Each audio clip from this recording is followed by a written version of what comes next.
జయ వీరభద్ర కృష్ణ. మనం మనసులు బాగా భయం మర్చినారా. మనం రాజకీయము అధికారము బలం ఉంటే మనం ఎవరేం చేయాలనుకుంటున్నాం కదా. దిగినారా వీరభద్ర వీరభద్ర సంతాలు. ఇప్పుడు కనపడి ఋషికొండలు ఆశ్రమంగా చేసుకొని పాలిస్తాడు. సనాతన ధర్మాన్ని కాపాడుతూ కులాలని మతాలకు అతీతంగా రిజర్వేషన్లన్నీ తీసి కష్టపడే ఉంది. టాలెంట్ ఉన్న వాళ్ళకి జీవితాలు ఉంటాయి. టాలెంట్తోనే మనం పైకి రావాలి, రిజర్వేషన్తో రాలేము.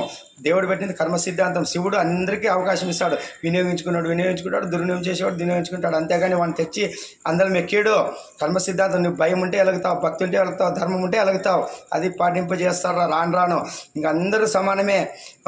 ఉన్నోడు లేనాడు అదేం లేదు, అందరూ ఇడే ఇచ్చిపోవాల్సిందే. ప్యాలెస్ అయినా బిల్డింగ్లైనా ఏదైనా కానీ పోయేటప్పుడు కర్మ సిద్ధాంతం వస్తుంది అంతే.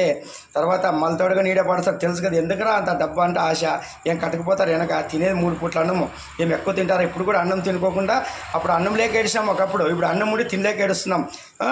ఆ రోగాలు ఈ రోగాలు, అది తింటే రోగం ఇది తింటే రోగం. ఏం డబ్బులు ఏమని తింటారా.